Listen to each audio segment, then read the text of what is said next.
रात में सोते समय बहुत सावधान हो जाना चाहिए उपासक को। वैसे तो हर समय सावधान, पर सोते समय ऐसे सावधान होना चाहिए जैसे मृत्यु के समय योगी जन अपने सारे इंद्रियों को समेट लेते हैं और अपने स्वरूप में, अपने प्रीतम के स्वरूप में लगा देते हैं। तुम रोज शयन के समय ऐसा अनुभव करो, मैं नींद में जा रहा हूं या मृत्यु में जा रहा हूं, इसमें कोई फर्क नहीं पड़ता। पता नहीं आंख खुले कि ना खुले। कितने ऐसे हैं कि सोते ही रह गए। आप अब बेहोशी की हालत में जा रहे हैं, नींद में जा रहे हैं, तो एक समय रखो कि आप अपनी शैया पर इतने समय ही जाएंगे। एक नियत समय रखो। हमने देखा है साधकों का एक समय होता है कि 10 बजे हमें लेट जाना है, सोना नहीं, लेट जाना है, और लेटे हुए भगवत चिंतन करना। आप जब सो गए तो सो गए, नहीं सो गए तो उसमें हमें टेंशन नहीं लेना कि अभी नींद नहीं आई, 10:30 बज गए, 11 बज गए, ये नहीं। आंख मूंदी, मंत्राकार वृत्ति, तो बिना नींद की गोली के सो जाओगे। यह है ऐसा। भजन में मन लगाओ, सो जाओगे।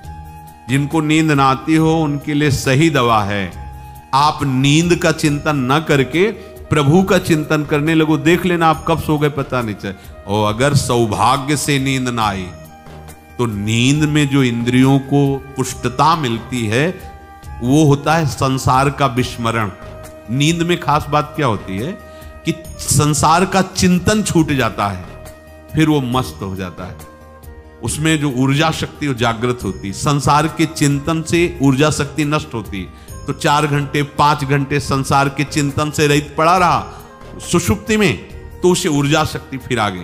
और अगर 4-5 घंटे आप प्रभु के चिंतन में रहे तो संसार का चिंतन छूटा, आनंद सिंधु का चिंतन हुआ। तो ये नहीं होगा कि आज रात्रि सोया नहीं तो बहुत टेंशन है, परेशानी, ऐसा नहीं होगा। भीष्म जी आज्ञा करते हैं रात्रौ च कृष्णम।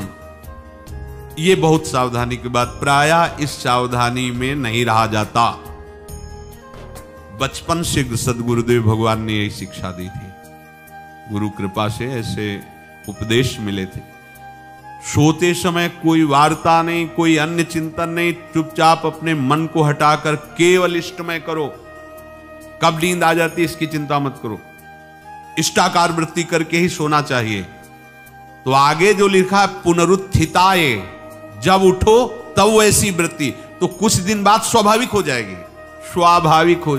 अपने तो इतना तक देखा है कि जैसे आधा पद में होश रहा और निद्रा आ गई, तो जब चेतना आई तो उसी पंक्ति से, जहां से होश गायब हुआ था, उसी पंक्ति से जागरण प्रारंभ हुआ। ऐसा ही जब ऑपरेशन के समय बेहोश किया गया था तो उनसे कहा था हमें बता देना कुछ मिनट पे, तो उनका हाँ लगाने वाले इंजेक्शन और कुछ ही सेकंड में इसका असर हो, बस।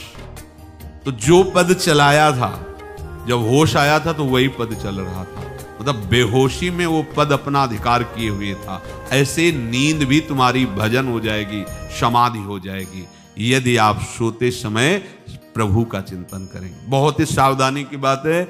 यदि इस जन्म में परम लाभ लेना चाहते हो तो इस श्लोक को अपना जीवन बनाओ। कृष्णव्रताः, हमारा जीवन का एक ही व्रत है कि हम अपने प्रीतम का भजन नहीं छोड़ेंगे, अखंड भजन।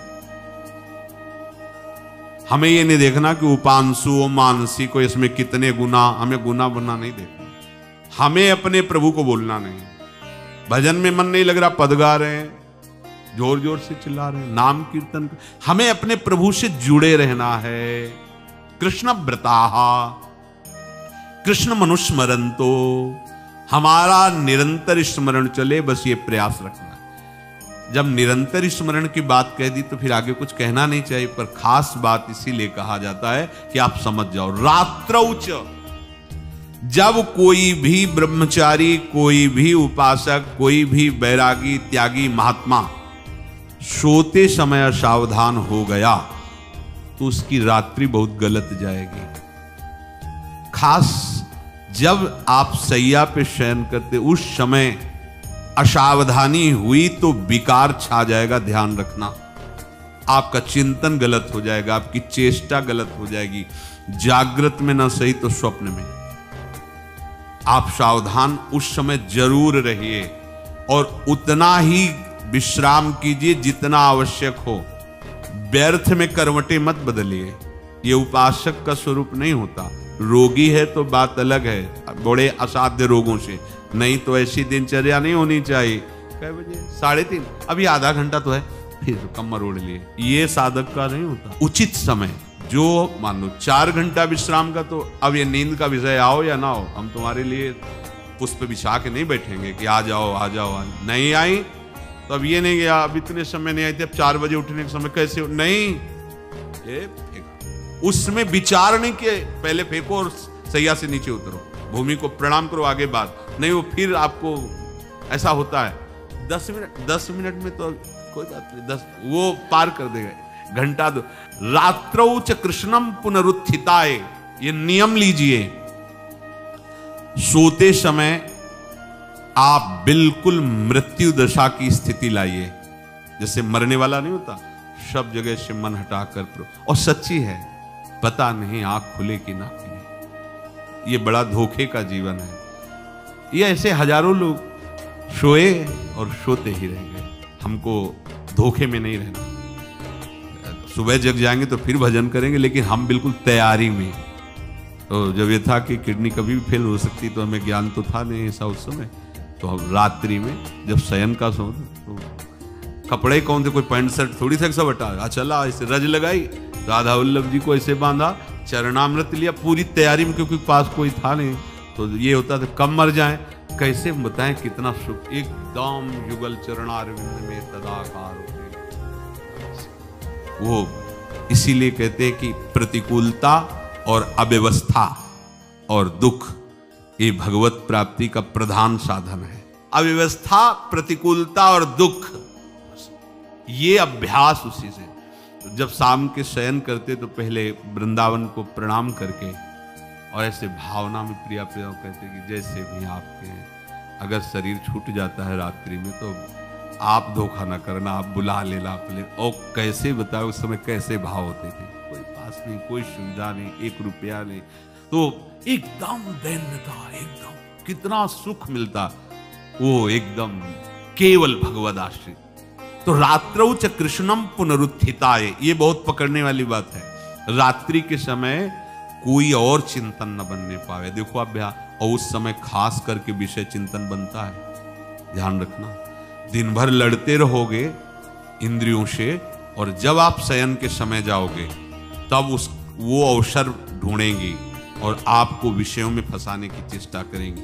कोई क्रिया या पूर्व में कोई क्रिया या कोई दृश्य या कोई बात, अगर कहीं मोबाइल से मित्रता है और बगल में रखा है तो भूल जाओ। रात्रौ च कृष्णम पुनरुत्थिताच। जब तक नींद नहीं आती तब तक फिर वो ऐसी सामग्री डाल देगा कि बर्बाद हो जाओगे। साधक मान लो, हमारी प्रार्थना मान लो, मानते हैं कि आज के समय में यंत्र का बहुत बड़ा प्रभाव है। अब यंत्र का प्रभाव देख लीजिए, ये छाती पे मोबाइल होगा, यही है, यही धड़कन के साथ वो घंटी बजे और कुछ नहीं। ऐसा भगवान का खेल रचा है। और इसमें सबसे खतरनाक बात है कि आप जो चाहो देख सकते हो, जहां चाहो, जैसे विश्व की पूरी बात, पूरा विश्वात्मा है, ये विश्वात्मा स्वरूप है, सर्च करो दे। अब अगर साधक सावधान नहीं है तो समाज में तो ऐसे कट गया। अब एकांत में जब शयन के समय गया, उस समय मन आपको फंसाने की चेष्टा। प्रार्थना है, अगर आपके पास मोबाइल हो तो एक उसका समय रखो। अगर आपको ऐसा लगता है कि कोई परिस्थिति आ जाए, हम स्विच ऑफ किए हैं, तो एक और मोड कहते हैं, कोई फ्लाइट मोड दो, क्या मोड में लगा दो, सीधे मत रखो, मोड में लगा दूर रख दो। आप अपने चित्त को प्रभु में जोड़िए। रात्रि के समय मोबाइल का प्रयोग मत कीजिए। मान लीजिए रात्रौ च कृष्णम पुनरुत्थिताय, सुबह उठते ही आपको कुछ चिंतन नहीं करना। सबसे पहले उठते ही, यदि आपके अभ्यास में आ गया तो ऐसा ही होगा, नहीं तो आपको पहले सदगुरुदेव भगवान का प्रणाम नमस्कार और कुछ भक्तों का, और फिर नाम जप। भले 5 मिनट ही करो, अपने आराध्य देव का सुमिरन, फिर अपनी दिनचर्या करो।